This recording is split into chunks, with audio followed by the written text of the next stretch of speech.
तो बच्चों, पिछली बार रायजन और स्नोटेल पहुंचे थे एक रहस्यमय गुफा में, जहां एक पत्थर की दीवार ने उन्हें दिखाया भविष्य का संकेत कि अब उन्हें ढूंढना है 3 रक्षकों में से पहला रक्षक जो मिलेगा जहां नदी बोलती है और चट्टानें गाती हैं। अब कहानी वहीं से आगे चलती है। रायजन और स्नोटेल उस गुफा से निकलकर एक नीली धुंध से ढकी घाटी में पहुंचे। यह थी ज्ञान की घाटी, वैली ऑफ विजडम। लेकिन जैसे ही वो घाटी में घुसे, हवा एकदम ठंडी और भारी हो गई। पेड़ों की छाया अजीब तरह से हिल रही थी, मानो कुछ कहना चाहती हो। रायजन धीरे धीरे आगे बढ़ा, लेकिन तभी एक चौंकाने वाली बात हुई। उसके सामने उसकी अपनी परछाई खड़ी हो गई, बिल्कुल जिंदा। तुम कौन हो? रायजन ने पूछा। परछाई बोली, मैं वही हूँ जो तुमने अब तक समझा नहीं। मैं तुम्हारा डर, तुम्हारा शक और वो बातें जो तुमने कभी खुद से नहीं की। स्नोटेल गुर्राया, लेकिन परछाई हंसी। तुम मुझसे लड़ नहीं सकते रायजन, तुम्हें मुझे समझना होगा, तभी रास्ता खुलेगा। घाटी में एक प्राचीन पत्थर का चबूतरा था, उस पर अंकित था, सत्य की परीक्षा है यह घाटी, जहाँ परछाइयाँ होंगी साथी। जो खुद से जीत जाए वही रक्षक तक पहुँच पाए। रायजन डर गया। उसकी परछाई उसे ऐसे दिखाने लगी।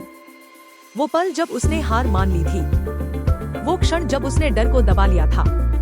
लेकिन रायजन ने गहरी सांस ली और कहा, मैं इन बातों से भाग नहीं रहा। मैंने गलतियां की हैं, लेकिन अब मैं उन्हें स्वीकारता हूँ। तभी हवा बदल गई। परछाई मुस्कुराई और खुद ब खुद एक प्रकाश में बदलकर गुम हो गई। रायजन ने पहली बार सच्चे अर्थ में खुद पर जीत पाई। स्नोटेल उसके पास आया और अपनी नाक उसके कंधे पर रख दी, जैसे कह रहा हो, मैं जानता था तुम कर लोगे। घाटी के बीचों बीच अब एक प्राचीन पुस्तक उड़ती हुई आई। उसमें लिखा था, ज्ञान के रक्षक तक पहुंचने के लिए 3 उत्तर दो, एक आत्मा से, एक दिल से और एक सच्चाई से। रायजन ने आंखें बंद की और जवाब दिए, मैं सीखना चाहता हूँ, मैं सच्चा रहना चाहता हूँ और मैं तैयार हूँ।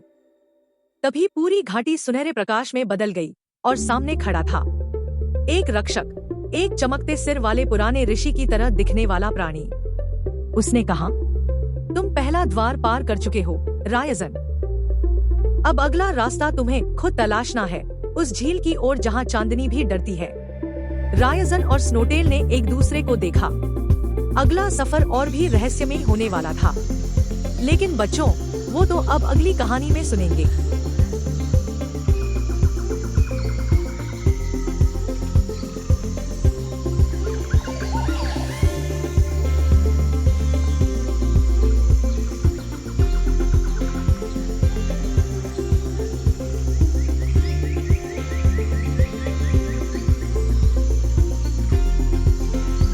अगर आपको हमारी कहानी पसंद आ रही है ना, तो एक छोटा सा काम कर दो, सब्सक्राइब करना मत भूलना।